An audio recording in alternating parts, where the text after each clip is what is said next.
Welcome to the interview.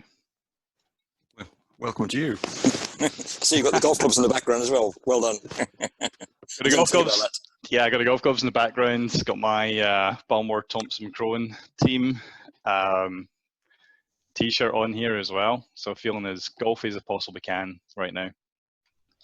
Well, there are some encouraging signs. I think we're definitely heading in the right direction reasonably soon. Whether it's going to be sort of May or beginning June, not quite sure, but it's starting to look promising. Yeah, absolutely. Absolutely. So Rob, thanks for taking the time to conduct this interview for the Balmore members. For the record, we're having this chat on Sunday, 3rd of May, partly because the club is closed at the moment due to COVID-19. I think what we wanted to do, Rob, is give you a chance really to reach out to the members through this video and give them a bit of an update as to what's happening right now for Balmore. You're obviously well known to a lot of members, but I think this is a good opportunity for those who don't know you that well yet to learn a little bit more about you. So as you know, I reached out to the membership last week via the Balmore Golf Club Facebook page for questions I could put to you today. We actually got a good response with very few rude questions, which I was pleasantly surprised about, especially given some of the members we've got. When I looked at the questions, they basically fell into 3 categories. The first was about getting to know you a bit more about your background. The second were specific to what's happening during the pandemic for the club. So members have got questions about that for sure. And then the third category was about your captaincy, your priorities in the future of Balmore. So I think there's a good mix there that we can chat through this morning. So I guess with that, we'll get started. So as part of the kind of introductory questions, one that came in was just about yourself.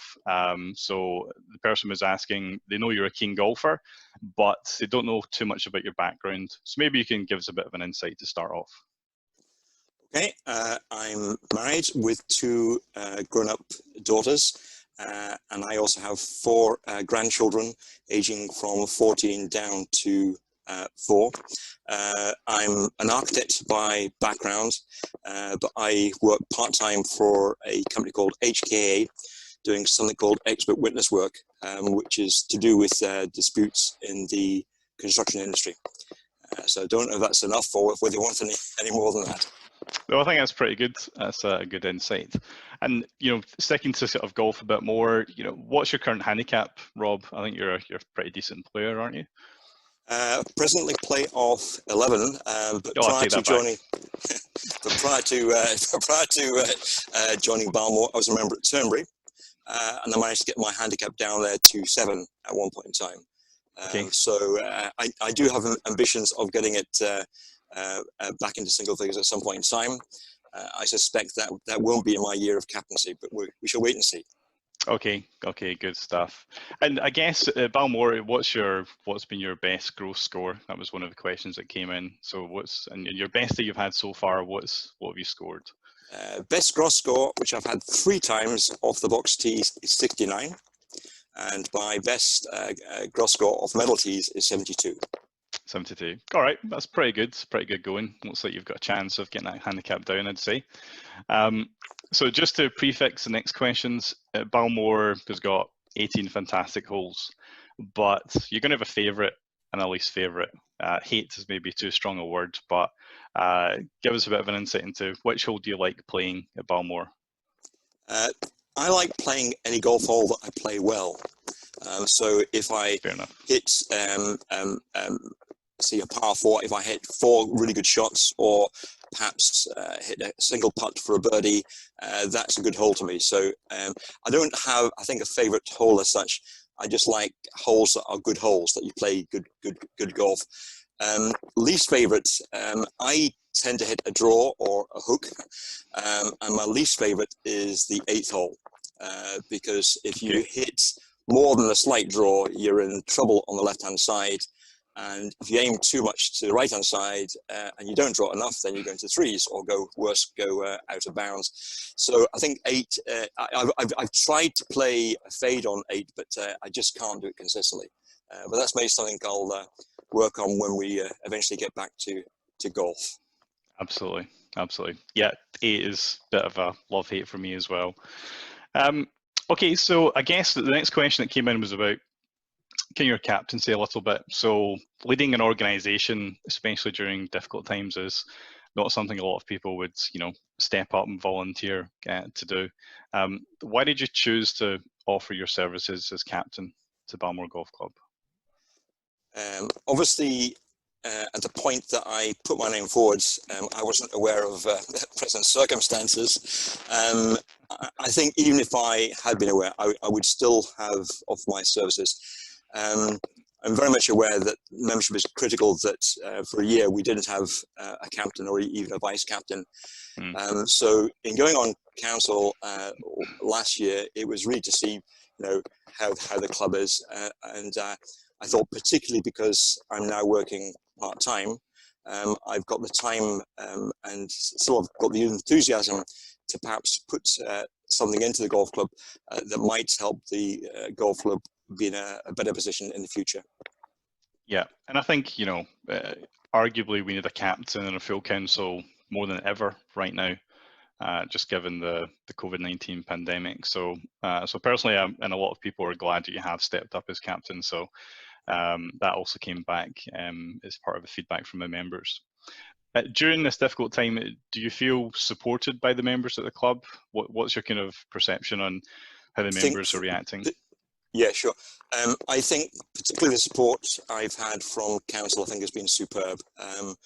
People are stepping up to take on responsibilities, which is really good. And I think there are signs of what we might achieve in the future by people taking those responsibilities on. We're also supported well by our part-time paid people, Ian and Raymond. And I have had some people offering support. I think the membership could offer more support. Now, I would certainly look to them to help the people that are being given responsibilities within the club just now. So I think members could do more, and I would certainly encourage them to do more. And I'm happy to speak to them individually rather than them sort of just offering the service in a general way. So probably what I need to know is what people's skills are and what time people can put into helping a club. But I think the more the membership is involved, I think the better for the club. Yeah, I think so. I mean, certainly this is my first year in council as well, and I think it's not until you look into how the club operates that you realise that it really does depend upon the membership to make it what it is. And the feedback I've given to members who have asked about participation is that it's not necessarily a huge amount of your time you need to give up. We're not asking you to give up days per week, but even little things, small efforts, just helping out can make a big difference. Has been my observation. So yeah, I'd encourage members to reach out and volunteer in any way they can to help. Yeah. So I guess that kind of segues us on to the kind of second category of questions, which is around the pandemic, COVID-19. The big question that everyone is asking, of course, which is impossible for you to answer right now, but we want to get your thoughts on it, is, when do you think Balmoral Golf Course will reopen? Okay, I think there are some very encouraging signs from government and scientists just now, and other countries are starting to get back to playing golf. So I'm fairly optimistic we are going to get back sooner rather than later. Whether that will be in May, which is a possibility, I'm not sure, but I would like to think we will get back to playing golf in June. My slight worry is that the constraints we're going to be put under are greater than they necessarily need to be. We provide a response to Dunbartonshire Golf Union saying that 4 balls should be permitted, and the guidance I'm hearing is 2 balls will be the maximum allowed in the first stages. I don't think that's particularly fair. I walk in Victoria Park on a regular basis, and if a golf course was ever as busy as that, it would be pandemonium. Golf is very much a game where we naturally self-distance. Just that is the nature of the game. So no, I am optimistic we're going to get back soon, but I suspect it's with constraints which are going to be hard to we will have to comply with them, but will be quite hard. Yeah. What other conditions do you think there will be for the course reopening? So there's a lot online. There's leaked reports about maybe the clubhouse not opening initially, or no rakes and bunkers, that kind of thing. And certainly there's going to be it looks like a limitation on how quickly we can post scores for handicaps, for example. So any further thoughts on those? Yeah, I think in terms of competitive play, I think particularly the way that we presently log in, I think that's not going to happen in the short term. I'm not quite. We may need to look at other ways that we can record scores, but I think anything that is touching either cards or machinery, I think is a no-no. So I think we should perhaps be grateful in the first instance just getting back to playing golf. I think we then need to think about how we can then play competitive golf. I'm sure it's not impossible, and I think there's others will be looking at this as well. But I think in the short term, we should just look to getting back to and playing golf. In terms of constraints, I think we will need to arrive separately. We will need to arrive fairly shortly before we tee off. We will need to observe social distancing. Rakes won't be in bunkers. Flag sits may be in, but players shouldn't touch. After the game of golf, I think players will need to leave relatively quickly. I think the whole sweep system that Balmoral has probably can't operate in the short term. So I think there are some things that are going to make golf quite different to the way it was in the past, but I think we just have to accept in the short term that's the way it's going to be. And your comment about the sweep system, that's really about flexibility with tee times, isn't it, for people to get games, because we think they'll be more spaced out. Yeah. I think maybe tee off every 10, 12 minutes, something like that, so just to make sure that there's maximum separation. I think what we will look to have starters back. It would be good to see Dougie and Robert back, but I think access to the clubhouse will only be in exceptional circumstances. If a member requires to retrieve something from the changing rooms that they've left behind, or perhaps emergency access to the toilets. But even that will need to be within sort of very constrained sort of terms, hand washing, etc., etc. Yeah. Can you give a bit of an update in terms of the condition of the golf course itself, Rob? We're trying to keep members updated through social media, the newsletters, emails, etc. And we've had some good feedback there. But do you want to just comment about Charlie and his team and what they're doing? Yeah. I've not been up on a regular basis, but I was up a couple of days ago, and I walked large parts of the course. The course is looking in super condition. I think when the members come back, it's going to be absolutely superb. One thing that Charlie hasn't been able to do is get hold of top dressing because the quarries are closed. So the greens would be in even better condition than they're going to be. But the course is looking an absolute treat just now. Obviously, no one playing at the course. The course has been allowed to relax. It's almost as if we've been preparing for a major competition. So it's looking in super nick, and I think people will be pleased with what they see when they eventually go back. Charlie and his guys have been working really, really hard to maintain it. They're working under very, very strange circumstances, but they are putting their heart and soul into things. No, I think we should be very pleased when we eventually get back. Yeah. Okay, good. Yeah, I personally can't wait, to be honest. Really looking forward to it. Can you also give us a bit of an insight into the operationally, how the club's been run during the lockdown? So, there's a lot going on despite the lockdown. Can you comment a little bit about that and give people an insight? Sure. In terms of greens, they have substantially been operating as per usual, but we've been furloughing one member of green staff at a time, so there's only 3 greenkeeping staff operating rather than 4. But we will up it to 4 once we get back to playing. We had intended to perhaps even take on a further member of greenkeeping staff for the golfing season. That will be looked at again when we're in a position to getting back to playing golf. In terms of council has been working remarkably hard.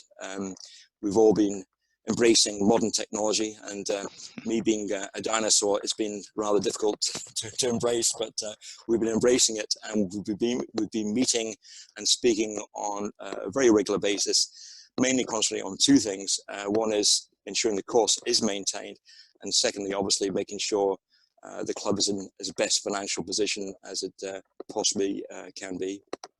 Yeah. So, I mean, that brings on to one of the biggest questions that came back, and that is what is the financial health of a club at the moment?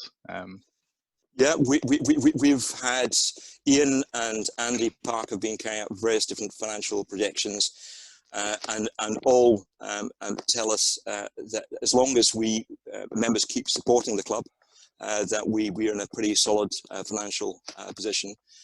Obviously, the earlier we get back playing golf, the better.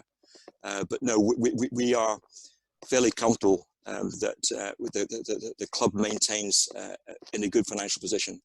But I would stress members need to continue supporting the club. That is very, very important. Yeah. What's been the kind of biggest challenges for you, Rob, as captain, during this? Communications is one you just spoken about, of course, and coordinating remotely. Any other ones that come to mind? I think operating a golf club that isn't playing golf is the biggest challenge. Yes, it's just been very, very strange. You've got this wonderful facility that we're not getting access to. So it's been, and there's lots of things that we set out when we had the first council meeting, of things we were looking to try and address during my year of captaincy, which substantial have had to be put on hold until we get back to some form of normality. So I suppose the biggest challenge is being captain of a golf club and having a council where your only role really is ensuring that the course maintained and the finances of the club are as good as they can be. Yeah, certainly not much handshaking and trophy awarding going on right now, that's for sure. No, but hopefully at some point in time we're going to get back to competitive golf, and hopefully we can still have some trophies to give away later on this year. Yeah. Is there any thought about possibly extending the season a little bit, as long as we can, given that we've missed the beginning of the season? It's not something I've thought about. I was a member at Turnberry for 10 years, and one of the reasons I joined was it's an all year round golf course, and I think winter golf, playing off mats really from November through to March, I think is quite hard for golfers, and there are some times when you're there saying, well, maybe it is winter, but it's the same as sort of spring, or the same as autumn. So I think it's maybe something that is worth being investigated. I think we need to obviously involve Charlie in those discussions. I think the fact that the course has had a decent rest maybe gives the opportunity, particularly this year, maybe to extend the golfing season at least this year. But I think it is something that we should discuss. Yeah, and certainly it's absolutely weather dependent, and protecting the course condition is important as well. Yep. Okay, good. Okay, other questions that we've got here. One is kind of trying to put an opposite spin on things. So despite all the problems, is there anything about the lockdown that you think represents an opportunity for the golf club? I think what it has done, it's brought council very close together. People have been working together. People have been willing to take on responsibilities, some of which we can't know much about just now, because things like match and handicap, well, there's nothing happening apart from, unfortunately, cancelling events. But I think what it has done, in my mind anyway, is focus council on what do we need to do to make this club a better club than it is just now. We are a good club. I wouldn't have gone from Turnberry to Balmoral if I didn't think it was a good club. But I think we should be looking at how can we make the experience at Balmoral even better than it is just now. So I think that's something that I'll be wanting to discuss with council. What can we do to make the whole experience of Balmoral as good an experience as it possibly can be. Yes, yep. And I think as well, one thing that's been raised is financial stability is something that the club can build upon as well.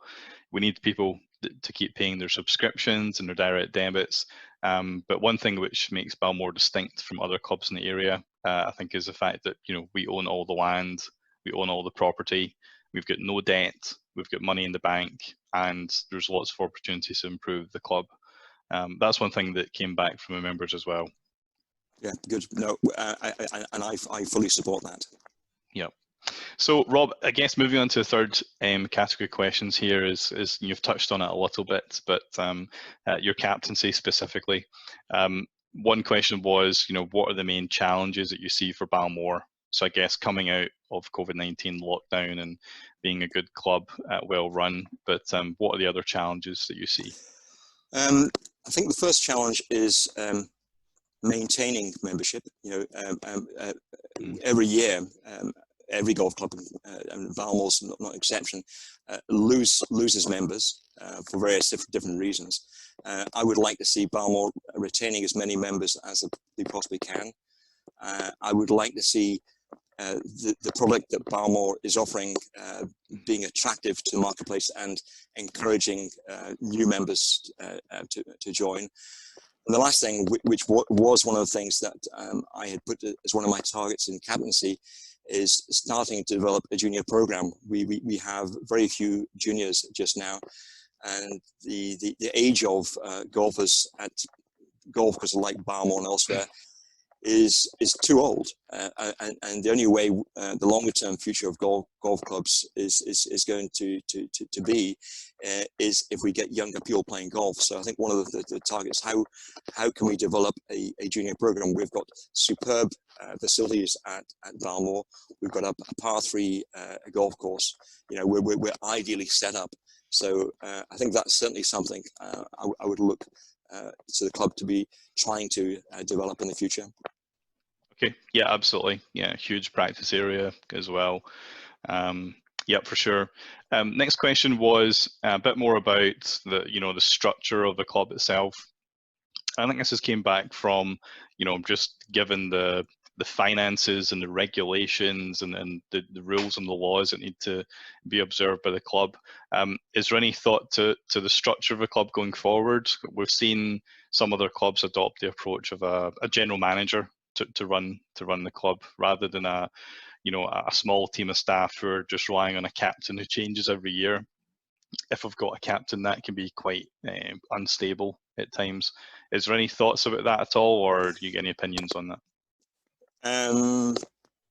I don't have any specific opinions, and certainly it's not something that has been discussed at council.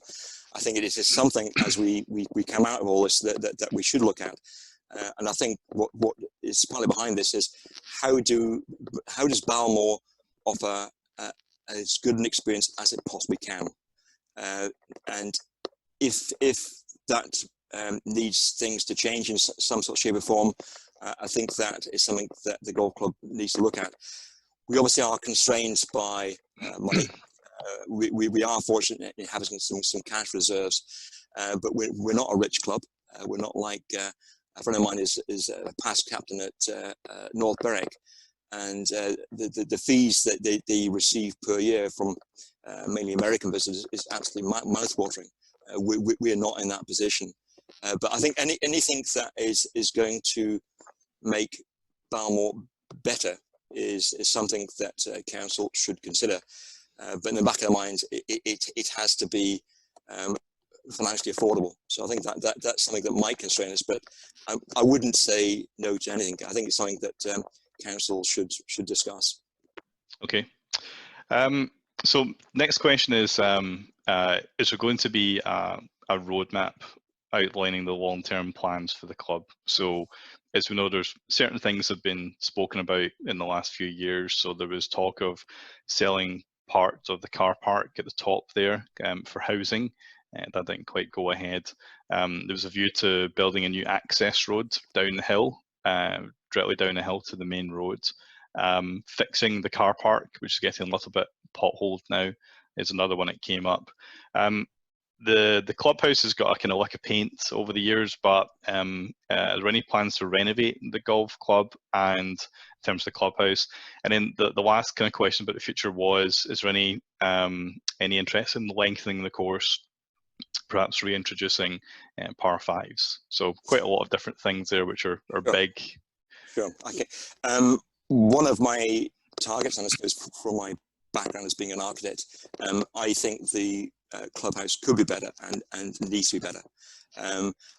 I don't think we need to spend a fortune on doing that. It will cost money, but I think we need to seriously look about, when you approach the clubhouse, what does it look like? When you enter the clubhouse, what's the feeling? When you go into the various areas, the change rooms, the lounge, what's the feeling? Do you get a feeling of, this is okay, this is good, this is excellent? So I think we do need to look at the clubhouse and the surrounds to the clubhouse. In terms of other things, par fives, I think if we had the money, I think we do have space to put a par five in. But I think we need to work out how to fund that. Now, I don't think at this moment in time it should be taken from our reserves. So it's something I think, yes, we do need to look at. We can do it, but it's going to cost money. Going to the access road, that would be brilliant. And I know Doogie and his Alzheimer's people are still in negotiations with local people about allowing an access road to come in, which would mean we don't need to come up the windy road we presently do. There were some quite serious discussions just before the pandemic broke out, but I think that's been put on hold. But I think as soon as we are back, I think we want to sort of try and push Doogie to see if this is going to be possible or not. I think without Doogie, I'm not sure if it would be feasible to put a road in. In terms of housing, I see no good reason why we shouldn't investigate that. I think we've got some people who've got some knowledge of planning and planning law in the club. So I think that's something that could be looked at and perhaps should be looked at. So yeah, I think there are things that we're presently not discussing because our focus is elsewhere. But once we get beyond this, I think there's no reason why we shouldn't look to the future and what we could at least aim for. Okay, good. Thanks for feedback there, Rob. So yeah, that brings us on to our last question, probably the most serious we've had so far, but why do you insist on wearing shorts all the time, Rob? We've had a few complaints. Well, first thing, since this started, I've stopped wearing shorts. Okay. That's the first thing. Well, that's one good thing that's happened. I think I'm almost in mourning about not playing golf, so I'm just not wearing shorts. Seriously though, the reason I wear shorts is quite simply, I just feel more comfortable. And it also reminds me of golfing abroad. I try and get abroad to golf once or twice or three times a year. And I think it just reminds me of golfing in the sunshine. So it's not to shock members. It is purely because I feel more comfortable playing in shorts than I do in trousers.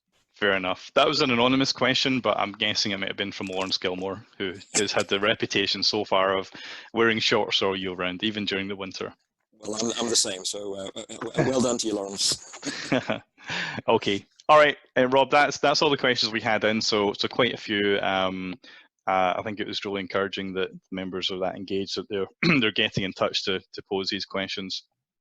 Any final thoughts just before we wrap up the interview? Any words of encouragement maybe, or hope to the members?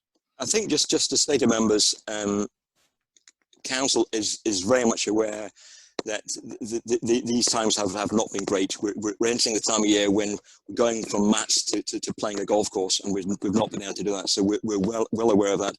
We have been pushing to get back to golf, and I'm sure other clubs have been as well. So I think if I can just say to members, council is working very, very hard on behalf of members, and hopefully once we get back, we can go from just playing golf to other things. Okay, good stuff.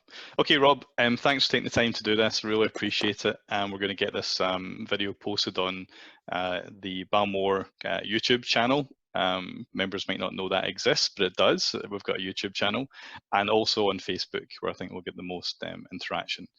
We'll also get it posted on the website, and perhaps we'll do another one of these if there's sufficient interest.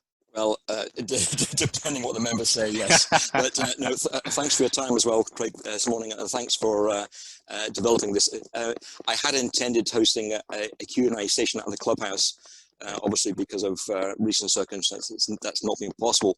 But hopefully, when we get through this and we can actually meet, yes, perhaps we should have an actual session at the club when we can. Anyone can raise any issue they want, and we can talk about things. Yep. Okay. Look forward to that. Okay. Great. Thanks, Rob. Have a nice day. All the best, Greg. Speak soon.